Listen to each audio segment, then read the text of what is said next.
ဓမ္မကျမ်းစာကတော့ရှာယ26ခုနှစ်ကနေ9ထိဖြစ်ပါတယ်ခုနှစ်ကတဘာတိဖတ်သွားတဲ့အခါမှာကျွန်တော်တို့ကြားပါပြီဟေရှာယရဲ့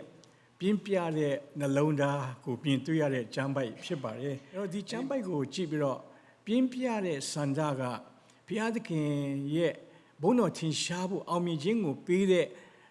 အရာဖြစ်တယ်ဆိုတဲ့အကြောင်းကိုဒီမှာတွေ့ရပါတယ်ဟေရှာယရဲ့ဆက်ကပ်နိုင်မှုကိုကျွန်တော်ကြည့်တဲ့အခါမှာသူ့ရဲ့ပြင်းပြတဲ့စိတ်နှလုံးထဲကနေပေါ်ထွက်လာတဲ့တကူတွေကြောင့်မလို့ဘုရားသခင်ရဲ့အမှုတော်ကိုသူ့ရဲ့ prophet ပြုတဲ့အခါမှာခဲတွေမြောက်များစွာထဲမှာအောင်မြင်စွာသူတို့ဒီလိုပြုနိုင်တာဖြစ်ပါတယ်အဲ့တော့ကျွန်တော်စိတ်နှလုံးရဲ့ပြင်းပြတဲ့စန္ဒလို့ပြောလို့ရှိရင်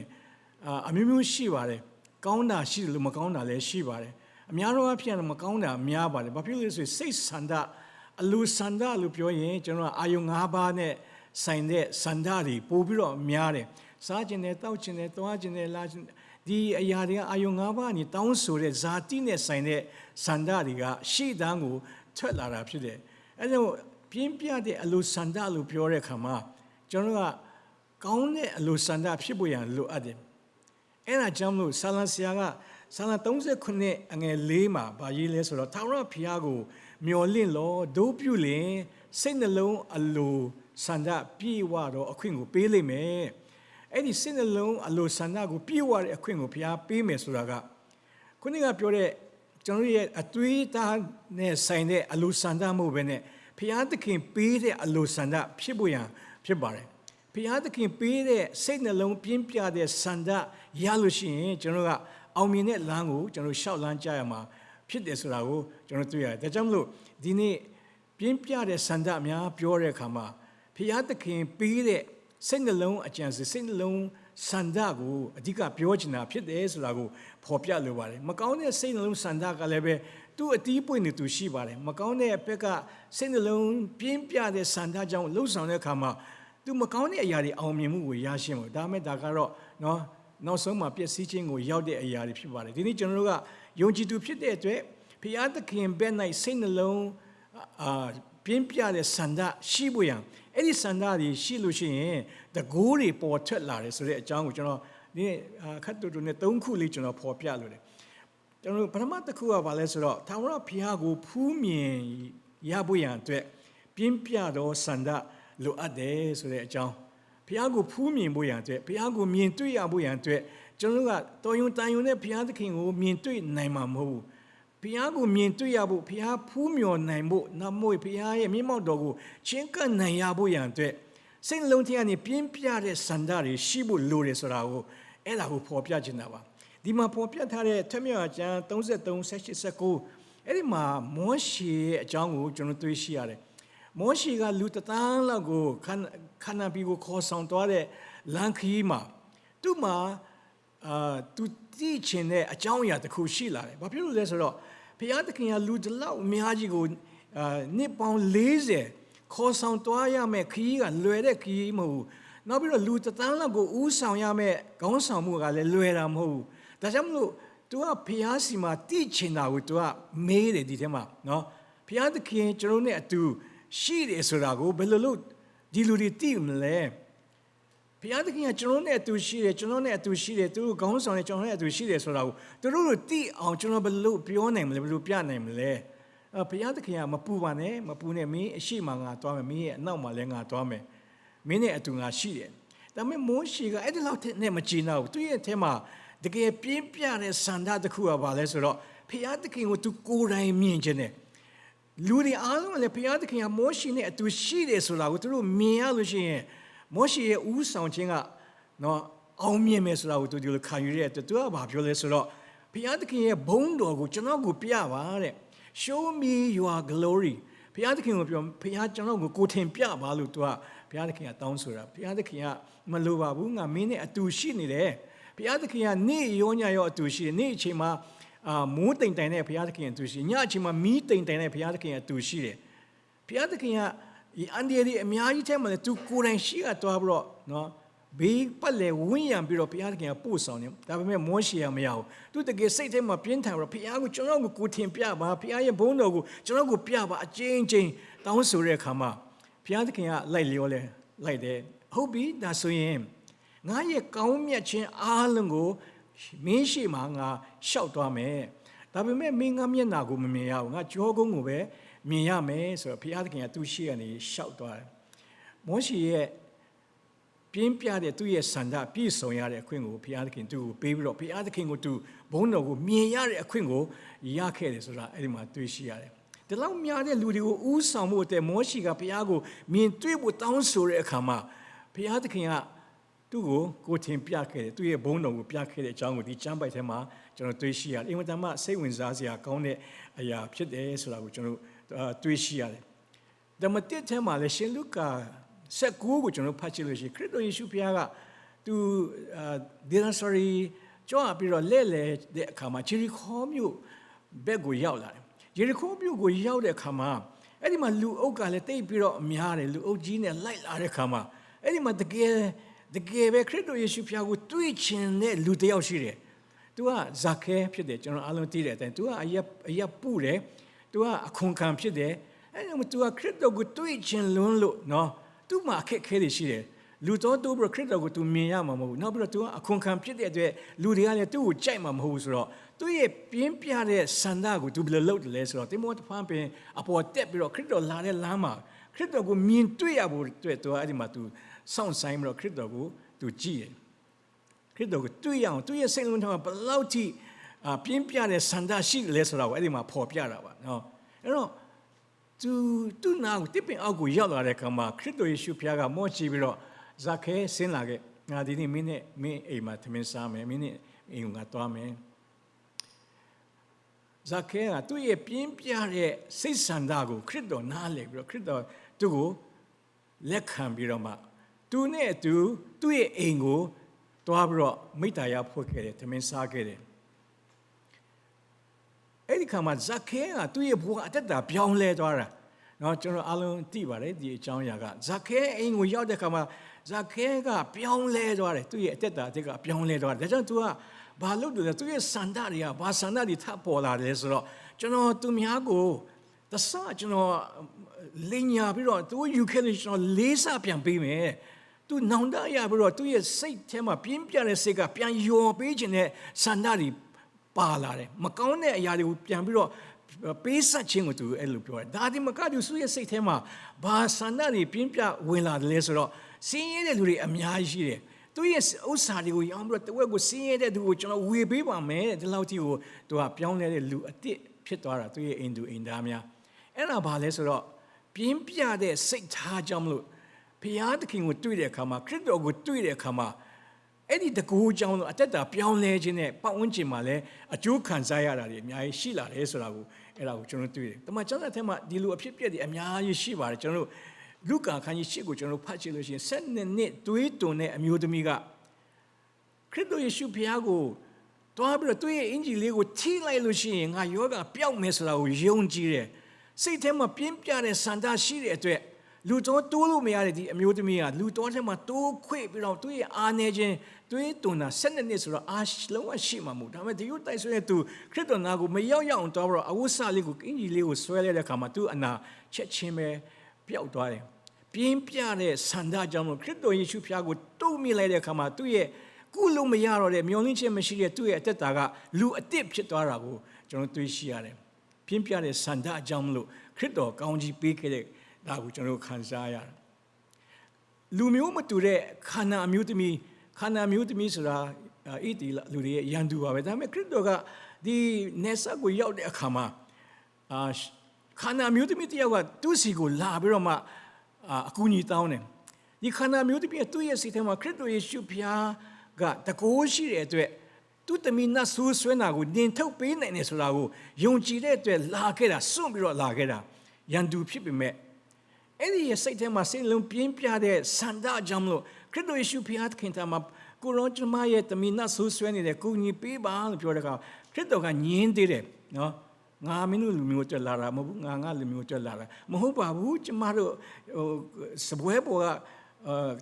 ကိုရောရဲ့သားသမီးတွေစားပြီးတော့စွန့်ထားတဲ့စနုပ်စပေါက်လေးကိုတော့ခွေးတွေအနေနဲ့စားပါရစေဒီလောက်ထိနှိမ့်ချစွာတောင်းဆိုတယ်သူ့သမီးကိုချစ်လွန်းတဲ့ဆန္ဒပြင်းပြတဲ့စိတ်ကြောင့်ခရစ်တော်ကဒီလောက်ကြီးမားတဲ့ယုံကြည်ခြင်းကိုငါမတွေ့ဘူးတဲ့ သူရဲ့တမီနတ်ဆိုးဆွဲတာကိုနင်ထုတ်ပေးလိုက်တယ်ပြောချင်တာဒီလိုအဖြစ်ပြက်တွေကတမန်ကျမ်းစာမှာအများကြီးပဲသူတို့ရဲ့စိတ်နှလုံးထဲမှာပြင်းပြတဲ့ကောင်းမြတ်တဲ့စန္ဒကြောင့်မလို့ဘုရားသခင်နဲ့တွေ့အောင်ခရစ်တော်နဲ့တွေ့အောင်ကြိုးစားပြီးတော့မှသူတို့လှုပ်ဆောင်တဲ့အခါမှာချင်းကပ်တဲ့အခါမှာတွေ့ရတဲ့အခွင့်ကိုရတဲ့အပြင်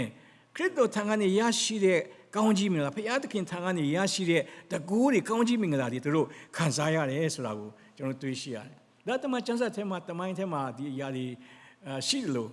ဒီနေ့ခေတ်ကာလမှာဒီအရာအများကြီးရှိပါတယ်။ကျွန်တော်ပန်ချက်ပီမှာပန်ချက်ပီကကျွန်တော်စာဒုစာတန်စင်ဆိုကျွန်တော်ကဘာကျော်ပုဂ္ဂိုလ်ပါကျွန်တော်အားလုံးကြားဘူးမယ်။စာဒုစာတန်စင်ကသူက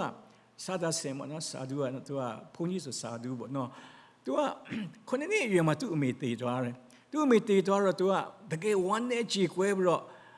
့ဒုက္ခတွေအမျိုးမျိုးခံစားရတယ်။အဲ့ဒီခါမှာဘာဖြစ်လို့ဒါတွေဖြစ်တာလဲ။ तू ဖျားကိုရှာတယ်။ဖျားကိုဆုတောင်းတယ်။ဖျားကိုဆုတောင်းနောက်ဆုံးဆုတောင်းမရဘူးအဖြေမရတဲ့အခါမှာ तू အခန်းထဲမှာနောက်ဆုံး तू ဘာဆုတောင်းလဲဆိုတော့ဒီနေ့ဖျားကငါ့ကိုတင်ပြပြီးတော့မဖျားရှိတဲ့အကြောင်းကိုဒီနေ့မပြလို့ရှိရင်ငါမိထတန်လမ်းပေါ်သွားပြီးတော့ငါကိုယ့်အကိုအသေးချောင်းကြံမယ်ဆိုတော့ तू ဆုံးဖြတ်လိုက်ဆုံးဖြတ်ပြီးတော့ तू ဆုတောင်းတယ်ဆုတောင်းတဲ့အခါမှာအဲ့ဒီအချိန်ခါမှာသူ့ရဲ့အခန်းထဲကိုအလင်းဝင်လာပြီးတော့မှအထက်ကနေအတန် तू ကြားရတယ် तू ဆုတောင်းတဲ့ဖျားမဟုတ်ဘဲနဲ့तू ဆုမတောင်းတဲ့ဖျားရောက်လာမတိတော့ဖျားခရစ်တော်ယေရှုဖျားရောက်လာမင်းဆုတောင်းတဲ့အတန်ကိုငါကြားတယ်ငါကဖျားမင်းစီကိုလာပြီးတော့ကဲတင်တာအဲ့ဒီအတန်ကို तू ကြားတဲ့အခါမှာ तू ပြောင်းလဲသွားတယ်စစ်မှန်တဲ့ဖျားကဖျားခရစ်တော်ယေရှုဖျားဖြစ်တယ်ဆိုတာကို तू လက်ခံပြီးတော့မှဒီစာရုစာစင်ရဒီနီပေါ်ပြည်နယ်နော်ပန်ဂျပ်ပြည်နယ်အိန္ဒိယပြည်မှာလက်ပြီးတော့မှခရစ်တော်အကြောင်းကိုတက်တည်ခံတဲ့သူတော်စင်ကြီးဖြစ်လာတာကဘာကျော်ပုဂ္ဂိုလ်ပါသူကနော်ခရစ်တော်ကိုဖျားကိုသူကဖျားကိုမဟိယမကစိတ်နှလုံးပြင်းထန်စွာရှာတဲ့အတွက်တွေးရှိပြီးတော့ဘဝအတ္တပြောင်းလဲသွားတယ်သူ့ကြောင့်မလို့ပြောင်းလဲတဲ့သူတွေအများကြီးကျွန်တော်ရှိမှာဖြစ်ပါတယ်အဲကြောင့်မလို့ဒီဖျားသခင်ကဂတိပေးထားတဲ့စိတ်နှလုံးအကျွင်းမဲ့နဲ့ငါ့ကိုရှာရင်တွေးလိမ့်မယ်ငါဒီလဲတင်တို့ကြီးအတွေ့ကိုခံမယ်ဆိုယေရမိ29:73မှာအဲ့လိုဖော်ပြထားတယ်။ဒါကြောင့်ကျွန်တော်ဒီနေ့ဒီခါမှာလဲဘုရားသခင်ကိုတွေ့ဖို့ဘုရားသခင်မျက်မှောက်တဲ့ကိုဝင်ရဖို့ဘုရားသခင်ရဲ့ဘုန်းတော်ကိုရရှိဖို့အဲ့ဒီကနေဘုရားရဲ့ကောင်းချီးမင်္ဂလာတွေအနာပြောက်ခြင်းတွေ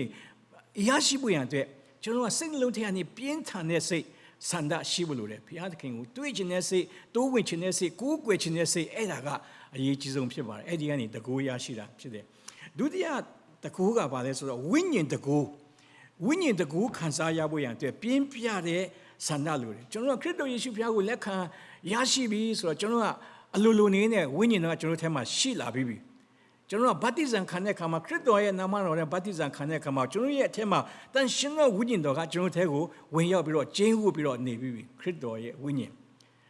ဒါပေမဲ့ဒီဝိညာဉ်တကူရရှိဖို့ရန်အတွက်ကကျွန်တော်ရဲ့အထက်မှာဝိညာဉ်ရှိဖို့ရတက်မဟုတ်ဘဲနဲ့အဲ့ဒီဝိညာဉ်ရဲ့တကူနဲ့အသက်ရှင်နိုင်မှုရန်အတွက် be filled with the Holy Spirit ဝိညာဉ်တော်ပြေဝခြင်းရှိရမယ်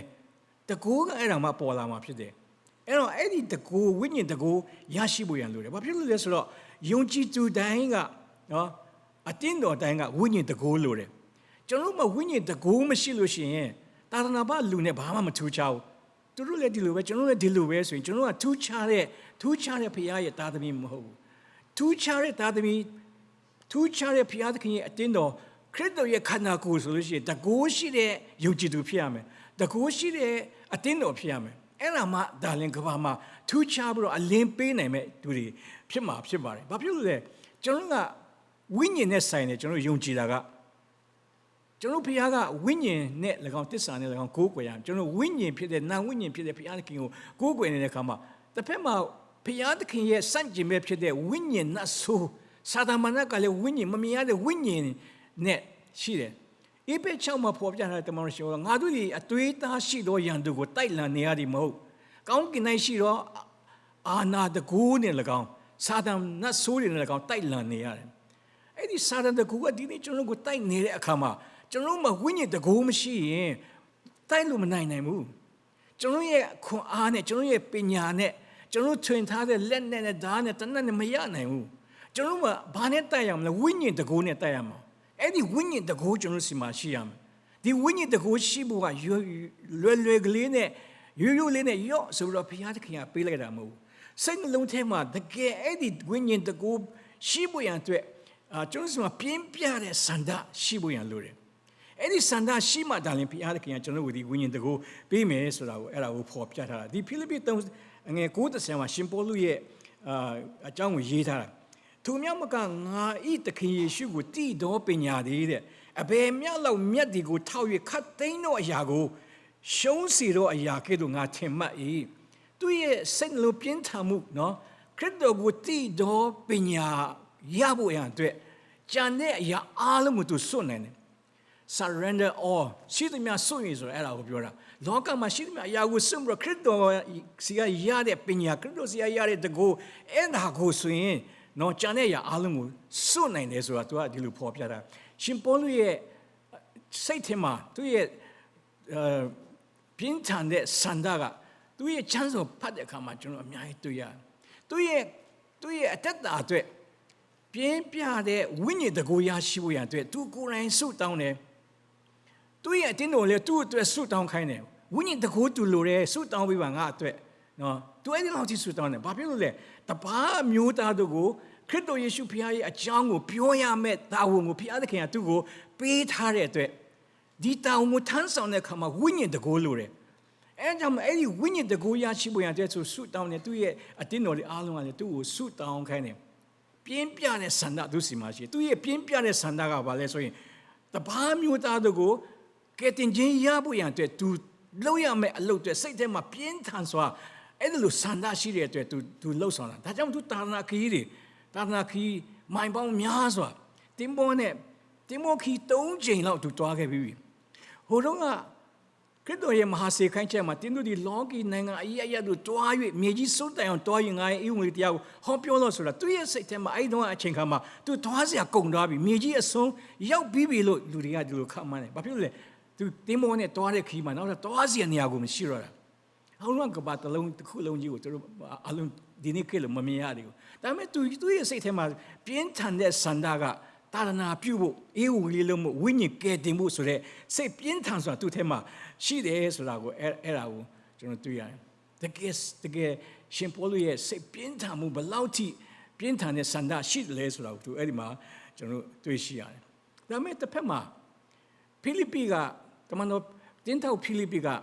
ရှမာရိပြည်မှာတွားပြီးတော့အေးဝင်လေးလို့တဲ့အများကြီးအောင်မြင်တယ်ဘာဖြစ်လို့လဲဆိုတော့ခရစ်တော်ယေရှုဖခင်အချိန်တော့ရှမာရိမြို့ကိုဖြတ်တဲ့အခါမှာတပည့်တော်တွေကိုပြောတယ်မြို့ထဲဝင်ပြီးတော့အစားတောက်သွားတောင်းပါငါစားတယ်ဆိုခရစ်တော်ကပြောတဲ့အခါမှာမြို့ထဲဝင်တယ်တပည့်တော်ဒီမြို့ထဲဝင်တဲ့အခါမှာအဲ့ဒီတပည့်တော်တွေကရှမာရိလူတွေကိုတွေ့တော့ဘာပြောလဲလို့ရှမာရိလူတွေကမင်းတို့ကငါတို့မုံမပေးနိုင်ဘူးမင်းတို့တခင်ငါတို့မုံမကျွေးနိုင်ဘူးမင်းတို့ကယူဒလူငါတို့ကရှမာရိလူတို့ကယန်သူတွေဖြစ်တယ်ခွဲခြားဆက်ဆံတဲ့မပေးဘူးအဲ့ဒါနဲ့တပည့်တော်တွေကခရစ်တော်စီကိုပြန်လာပြီးတော့ကိုရောဒီရှမာရိလူတွေကကျွန်တော်တို့မကြွေးဘူးအေလိယလိုကောင်းကင်ကနေမီးချပြီးတော့ဒီရှမာရိမြို့ကိုမီးရှို့လိုက်ရအောင်လို့ခရစ်တော်ကိုသူကအဲ့လိုပြောတယ်ခရစ်တော်ကဘာမှမပြောဘူးနောက်တစ်ရွာကိုတွားကြစို့စစ်တွားခဲ့တာနောက်တစ်ရွာရောက်တဲ့အခါမှာဟိုမှာခရစ်တော်ရဲ့တကူပြချင်းကြောင့်နတ်ဆိုးနင်ထုတ်တာတွေရှိတယ်ယောဂပျောက်တာတွေရှိတယ်အောပွေကောင်းတာအများကြီးပြုလုပ်တယ်ဒီခရစ်တော်ကိုလက်မခံတဲ့ရှမာရိမြို့ကအဲ့ဒီကောင်းကြီးမင်္ဂလာတွေကိုမရရှိခဲ့ဘူးခရစ်တော်ကောင်းကင်ကိုတက်သွားပြီးတဲ့နောက်တမန်တော်ခေတ်မှာတမန်တော်ဖိလိကအဲ့ဒီမြို့ကိုသွားတဲ့အခါမှာအားလုံးလက်ခံတယ်ဘာဖြစ်လို့လဲအရင်ကခရစ်တော်လုပ်ခဲ့တဲ့အရာတွေကိုလည်းသူတို့နောင်တရတယ်သူတို့လက်မခံမိတဲ့နောင်တလည်းပါတယ်ခရစ်တော်အကြောင်းကိုပြောတဲ့ဖိလိပ္ပိရဲ့အေဝံဂေလိတရားတွေနော်အဲ့ဒီယောပိအမတ်ကိုမင်းချင်းမင်္ဂလာပေးခဲ့တာတွေဖိလိရဲ့အေဝံဂေလိကအများကြီးအောင်မြင်သွားတယ်သူတွေအားလုံးအောစရာတွေအများကြီးတွေ့တယ်အောင်မြင်အဲ့ဒါကိုကြားတဲ့အခါမှာဂျေရုဆလင်မြို့ကနေပေတရုတို့ယာကုပ်ယောဟန်တို့လိုက်လာပြီးတော့လာကြည့်ပြီးတော့ဖိလိကြောင့်မလို့ဟောပြောပြီးတော့ပြောင်းလဲလာတဲ့လူတွေအားလုံးကိုလက်တင်ပြီးတော့ဆုတောင်းတဲ့အခါမှာတန်ရှင်တော်ဝိညာဉ်တော်ဝင်လာတယ်ဝိညာဉ်တော်ဝင်လာပြီးတော့ဝိညာဉ်တော်တကိုးတွေရရှိပြီးတော့သူတို့လည်းအောစရာတွေဖြစ်လာတယ်အဲ့ဒီမှာနဝိဇ္ဇာရှိမုန်ဆိုတာရှိတယ်နဝိဇ္ဇာရှိမုန်ကလည်းသူကလည်းတစ်ဖက်ကလည်းယုံကြည်တယ်လို့တစ်ဖက်ကသူကနတ်ပြုတ်စားတာနဲ့စီးပွားရှာနေတာအဲ့တော့ तू အဲ့ဒါကိုမြင်တဲ့အခါမှာငါရဲ့လက်ကိုတင်လိုက်တဲ့အခါမှာတန်ရှင်တော်ဝိညာဉ်တော်ကိုဝင်နေဆိုတော့ ပေတရုစီလာပြီးတော့ပေတရုကိုတောင်းတယ်ခင်ဗျားတို့အဲ့ဒီတကူကိုကျွန်တော်ကိုရောင်းပါလားပတ်စံပေးမယ်ပေတရုကပြောတာပတ်စံနဲ့ဝယ်လို့ရတာမဟုတ်ဘူးငွေနဲ့ဝယ်လို့ရတယ်ဘုရားသခင်ပေးတဲ့အရာဖြစ်တယ်အဲ့ဒီဝိညာဉ်တကူကိုစီးပွားလုပ်ချင်တဲ့လူကရှိတယ်နတ်ဝိဇ္ဇာတွေကဒါပေမဲ့ပြောချင်တာဒီနေ့စိတ်နှလုံးထဲမှာပြင်းထန်တဲ့ဆန္ဒကြောင့်ဝိညာဉ်တော်တကူတွေပထမကနဦးအတင်းတော်မှာပြည့်လာတဲ့အခါဘုရားဘုန်းတော်အများကြီးထင်ရှားတယ်ဆိုတာကျွန်တော်အဲ့ဒီမှာကျွန်တော်တွေးရှိရတယ်တကယ်မစိတ်လုံးပြင်းထန်စွာဝိညာဉ်တကူတောင်းတဲ့အထဲမှာပြောမယ်ဆိုရင်ဂေဒရှင်မဥယျာဉ်မှာခရစ်တော်ယေရှုဘုရားဆုတောင်းတဲ့အခါမှာအဲ့ဒီတော့ခရစ်တော်ယေရှုဘယ်လောက်ထိစိတ်ထဲမှာပြင်းပြတဲ့ဆန္ဒရှိလဲဆိုတော့အဲ့ဒီမှာပေါ်လွင်တယ်ဘုရားခရစ်တော်ယေရှုဘုရားပေတရုယာကုပ်ယောဟန်3ယောက်ကိုခေါ်သွားတယ်ဂေဒရှင်မဥယျာဉ်အနားလေးမှာခေါ်သွားကျန်တဲ့သူကိုအဝေးမှာထားခဲ့တယ်ခရစ်တော်အဲ့မှာဘာပြောလဲဆိုငါဒီတေလောက်အောင်စိတ်နှလုံးအလွန်ညှိုးငယ်ခြင်းရှိတယ်ငါတွား၍ဆုတောင်းတဲ့အခါမှာတင်းတို့ဒီငါနဲ့အတူစောင့်၍နေကြလောခရစ်တော်ဘုရားကဘုရားသခင်ရဲ့အလိုတော်ပြည့်စုံစေဖို့အတွက်စိတ်နှလုံးထဲမှာပြင်းထန်တဲ့ဆန္ဒရှိတယ်အဲ့တော့ the passion of the Christ ဆိုတာအဲ့ဒါ passion of the Christ သူရဲ့စိတ်နှလုံးဆန္ဒပြင်းထန်မှုကိုဂျေရုဆလင်မြို့မှာဒီဂေတရှင်မှာဥယျာဉ်မှာသူပြခဲ့တာချွေးကြတာကသွေးဆက်လို့ပဲဒီလောက်ကြည့်စိတ်နှလုံးခံစားချက်ရှိတယ်ပြန်လာတဲ့အခါမှာတပည့်တော်တွေအိတ်နေတယ်တပည့်တော်တွေထဲမှာအဲ့ဒီပြင်းပြတဲ့စိတ်မရှိဘူးခရစ်တော်မှာအဲ့ဒီပြင်းပြတဲ့စိတ်ရှိတယ်ခရစ်တော်ရဲ့ပြင်းပြတဲ့စိတ်ဆန္ဒကိုအဲ့ဒီမှာဖော်ပြပေးခဲ့တာကိုကျွန်တော်အဲ့ဒီမှာတွေ့ရှိရတယ်ကျွန်တော်အဲ့ဒီပြင်းပြတဲ့ဆန္ဒဝိညာဉ်တကူရဖို့ပြင်းပြတဲ့ဆန္ဒရှိလို့ရှိရင်ကျွန်တော်ဝိညာဉ်တကူရနေတယ်ဘာဖြစ်လို့လဲဆိုအဲ့ဒီဝိညာဉ်ကအရင်တုန်းကဝိညာဉ်ကအခုလည်းအဲ့ဒီဝိညာဉ်ပဲအဲ့ဒီဝိညာဉ်ကိုပေးတဲ့ဘုရားသခင်ကလည်းအခုလည်းအဲ့ဒီဘုရားသခင်ပဲကျွန်တော်တို့ကစိတ်နှလုံးထဲရတဲ့အဲ့ဒီဝိညာဉ်တကူကိုရဖို့ရန်အတွက်ကျွန်တော်တို့ကစိတ်နှလုံးထဲမှာပြင်းပြစွာဆန္ဒနဲ့တောင်းလို့ရှိရင်ဘုရားမပေးဘဲမနေဘူးအဲ့ဒီဝိညာဉ်တကူရတဲ့အခါမှာကျွန်တော်တို့ကထူးခြားတဲ့တက်တာနဲ့တပါးသူများကိုအလင်းပေးနိုင်တဲ့လူတွေတက်တေခါနိုင်တဲ့လူတွေအောင်မြင်တဲ့သာသနာပြုတွေဖြစ်မယ်ဆိုတာအဲ့ဒါကိုကျွန်တော်တွေးရှိရတယ် Charles X Spurgeon ဆိုအင်္ဂလိပ်တရားဟောဆရာသူကကဘာအကျော်ကြားဆုံးတရားဟောဆရာလို့ပြောလို့ရတယ်ဘာဖြစ်သူ့ကိုခေါ်တာ the prince of preachers သူကတရားဟောဆရာဒီအားလုံးရဲ့ဘုရင်သူတရားဟောတာအေးမတမကောင်းတဲ့အတွက်တရားဟောတဲ့အခါမှာလူတွေအများကြီးပဲသူလာကြတယ်ငငယ်အတင်းငငယ်လေးကနေအတင်းတော်ကြီးထဲမှာရောက်ရှိလာတဲ့အခါမှာတဖြည်းဖြည်းနဲ့လူတွေများလဲသူတရားဟောတဲ့နေ့ဆိုလို့ရှိရင်ကျောင်းသားတွေအခွင့်ယူပြီးတော့လာပြီးတော့နားထောင်တယ်ဆိုင်တွေအားလုံးပိတ်ပြီးတော့လာပြီးတော့နားထောင်အဲ့လောက်ကြီးနိုးကြတဲ့ preacher တရားဟောဆရာဖြစ်တယ်သူတရားဟောတဲ့အခါမှာပရိသတ်တရားချိုးပါပြောတယ်သူတရားဟောတာသူရဲ့အတန်ကရိုးရိုးအတန်မဟုတ်ဘူးတဲ့ကောင်းကင်ကနေပြောတဲ့အတန်လိုပဲသူတို့အဲ့လိုကြားဝိညာဉ်တော်အားဖြင့်ပြောတဲ့အတန်လိုပဲသူတရားဟောတာအဲ့ဒါလိုဖော်ပြတယ်ဘာဖြစ်လို့ဒီလောက်တောင်တကိုးရှိရတာလဲသူကစိတ်လုံးထဲမှာတကယ်ပြင်းပြတဲ့ဆန္ဒနဲ့ကျမ်းစာဖတ်တယ်ကျမ်းစာကိုဖတ်တယ်ညလုံးဖတ်တယ်ကျမ်းစာအုပ်ပိတ်ပြီးတော့ဘာလုပ်လဲဘုရားသခင်စီကအတန်တော်ကိုနားထောင်တယ်ဝိညာဉ်တော်ကနေသူ့ကိုပြောပြမယ်ဖွင့်မယ်အတန်ကိုမကြားမချင်းသူဆုတောင်းတယ်နော်ကျွန်တော်ရိုးရိုးဆုတောင်းပြီးအာမင်တလောက်ပဲမသူကမကြားမချင်းအပြေမရမချင်းကိုဆုတောင်းတညလုံးအဲ့လောက်ထိဆုတောင်းတဲ့အတွက်ပြင်းပြတဲ့ဆန္ဒကြောင့်မလို့သူရေးတဲ့တရားဟောချက်တွေသူဟောတဲ့တရားဟောချက်တွေကဘာမှဒီနေ့ပြုတွင်ပြောင်းနေ Charles H. Spurgeon ရဲ့တရားဟောချက်စာအုပ်တွေအတန်ဖိုင်နေအများကြီးရှိသေးတယ်ဒီနေ့အဲ့ဒါတွေကဘာကြောင့်လဲဆိုကျွန်တော်တကယ်ကိုပြင်းပြတဲ့စိတ်နဲ့ဝိညာဉ်တကူလို့ပေးပါလို့ဘုရားသခင်ထံမှာတောင်းလို့ရှိရင်ဘုရားသခင်ကမပေးဘဲမနေဘူးဝိညာဉ်တကူကျွန်တော်လိုတယ်ဝိညာဉ်တကူပြေဝတဲ့အတင်းတော်ဖြစ်ဖို့ရန်လိုတယ်နောက်ဆုံးတစ်ခုကဘာပြောချင်လဲဆိုရင်အောင်မြင်သောအသက်တာရရှိဖို့ရန်အတွက်ပြင်းပြတဲ့ဆန္ဒလိုတယ်အောင်မြင်သောအသက်တာအောင်မြင်သောခရိယာအသက်တာရရှိဖို့ရန်အတွက်ဘယ်အရာမဆိုအောင်မြင်ခြင်းလို့ရှိရင်ပြင်းပြတဲ့ဆန္ဒရှိဖို့လိုအပ်တယ်အရာတိုင်းစီးပွားရေးလောကမှာပညာရေးလောကမှာကျွန်တော်ရဲ့အားကစားမှာအမှုပညာမှာသူစပြင်ကျွန်တော်သာသနာမှာဘယ်အရာပဲဖြစ်ဖြစ်စိတ်နှလုံးပြင်းပြတဲ့ဆန္ဒကအောင်မြင်ခြင်းရဲ့လမ်းစဖြစ်တယ်ဆိုတာကိုမြန်မာပြည်မှာလည်းကျွန်တော်စကားပုံတွေရှိတယ်ကောင်းကင်တမွတ်ကျဲကိုစွတ်လဲမလွတ်စတမ်းရအမြဲလမ်း မလွတ်စတမ်းရအမြဲလမ်းကောင်းကင်ကျေဦးတော်စွရင်တော်ရနိုင်တယ်ဆိုတဲ့စိတ်လုံးကပြင်းပြမှုရှိရင်မရနိုင်ဘူးဆိုတာမရှိဘူးဆိုတာကိုဒီလိုခိုင်းတာကြားကုတ်ကြားခဲကြားတွေကအကောင်တွေတမင်းတွေတရေတွေအကောင်တွေကိုကိုက်မိပြီဆိုရင်မလွတ်နိုင်တော့တေးပြီးတာမှတ်တော့ကြားကုတ်ကြားခဲဆိုတာအစာရဖို့အတွက်သားကောင်ရဖို့အတွက်သူ့ရဲ့ပြင်းပြတဲ့စန္ဒနဲ့သူ့ရဲ့ခွန်အားနဲ့လှုပ်တဲ့ခါမှာမလွတ်နိုင်ဘူးနော်ရွှေလင်းယုံတို့ကြားတို့ချင်းတေးတို့သူရဲ့လှုပ်ဆောင်တဲ့သူရဲ့ပြင်းပြတဲ့စန္ဒကြောင့်တော့ရှုံးနေဆိုတာမရှိဘူးကိတ္တရာစာတောဘီရင်ဒီအရာတွေအားလုံးကပြင်းပြတဲ့စန္ဒကြောင့်မလို့အောင်မြင်ခြင်းကိုရရှိတာကျွန်တော်ပထမဆုံးဘီလီယံနာအန်ဒရူးကာနေဂျီဆိုတာကျွန်တော်ကြားဘူးတယ်တာမဏိတထေနော်တာမဏိတထေသူကသူ့ရဲ့ချမ်းသာကြွယ်ဝခြင်းအကြောင်းကိုစာအုပ်ထုတ်ဖို့ရန်အတွက်သူ့ရဲ့အတွင်းမှုတယောက်ငှားထားတယ်နပိုလီယန်ဟီးဆိုတာနပိုလီယန်ဟီးကိုသူ့ရဲ့အသွေးခေါ်တွေသူ့ရဲ့စန္ဒတွေသူ့ရဲ့နီးပညာတွေသူ့ရဲ့ယုံကြည်ချက်တွေအားလုံးကိုသူကပြောပြတယ်အင်တာဗျူးပြုလုပ်ပြီးတော့ဒီစာအုပ်ကိုပြီးအောင်ရေးပါနပိုလီယန်ဟီးကဒီစာအုပ်ကိုရေးတယ်ဒီစာအုပ်ကဒီကနေ့တက္ကသိုလ်တွေမှာတောင်မှတင်ညွန်းတာဖြစ်နေစီးပွားရေးတင်ညွန်းတာဖြစ်နေတင်ပေးရတဲ့စာအုပ်ဖြစ်တယ်ဗမာပြည်မှာလည်းပါရာပြန်ထားတဲ့စာအုပ်တွေအများကြီးရှိကျွန်တော်အဲ့တော့ဖတ်ခဲ့ဘူးနပိုလီယန်ဟီးရဲ့နော်ရေးထားတဲ့ချမ်းသာကြွယ်ဝစီတော့အကြောင်းတရားများစာအုပ်အတွဲလိုက်တယ်အများကြီးရှိအဲ့ဒီထဲမှာအရှိဆုံးအပိုင်းတစ်ကပါလဲဆိုတော့ desire ပြင်းပြတဲ့စန္ဒပြင်းပြတဲ့စန္ဒသည်ချမ်းသာခြင်းဤပထမခြေလှမ်းဖြစ်သည်ပြင်းပြတဲ့စန္ဒသည်အောင်မြင်ခြင်းရဲ့ပထမခြေလှမ်းဖြစ်သည်အဲ့ဒီ desire ဆိုတဲ့စန္ဒမရှိလို့ရှိရင်နောက်တစ်ဆင့်သွားကြမလို့ဒီကနေ့ကျွန်တော်အရောက်စီတိုင်းမှာစန္ဒပြင်းပြတဲ့စန္ဒရှိရင်စီးပွားရေးလုပ်ရင်လည်းအောင်မြင်ပညာရေးလုပ်ရင်လည်းအောင်မြင်ကျွန်တော်ရဲ့ပတ်ဝန်းကျင်မှာလို့တမအားလုံးကအောင်မြင်ခြင်းရမယ်ဒီပြင်းပြတဲ့စန္ဒကြောင့်နပိုလီယန်ဟီးရဲ့အန်ဒရူးကာနေဂျီဆိုတာဘာလို့တလားအောင်မြင်တယ်တခြားလူတွေရောသူကယုံကြည်ခြင်းဖခင်ရဲ့ယုံကြည်ခြင်းပါတယ်ဖခင်ရဲ့ယုံကြည်ခြင်းပေါင်းထားတဲ့ desire ဖြစ်တယ်ဒါကြောင့်သူရဲ့တမန်တော်ဆက်ယုံကနေပထမဆုံး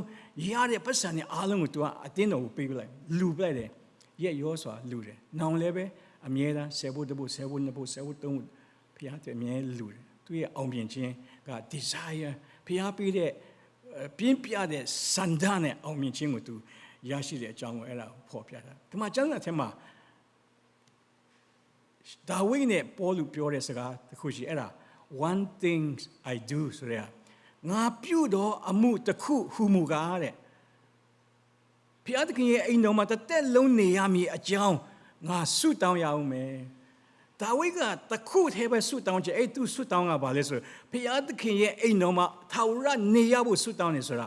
သူ့မှာနန်းတော်တွေနဲ့သူ့မှာအချွေရံတွေနဲ့သူ့မှာဥစ္စာရွှေငွေတွေနဲ့ပြောလို့မကုန်နိုင်အောင်ရှိတယ်ဒီအရာအတွက်သူဆုမတောင်းသူလိုချင်တာဖခင်ရဲ့မျက်မှောက်တော်မှာဖခင်သခင်နဲ့အတူနေရဖို့အတွက် one thing I do ဖခင်သခင်ကမှဆုတောင်း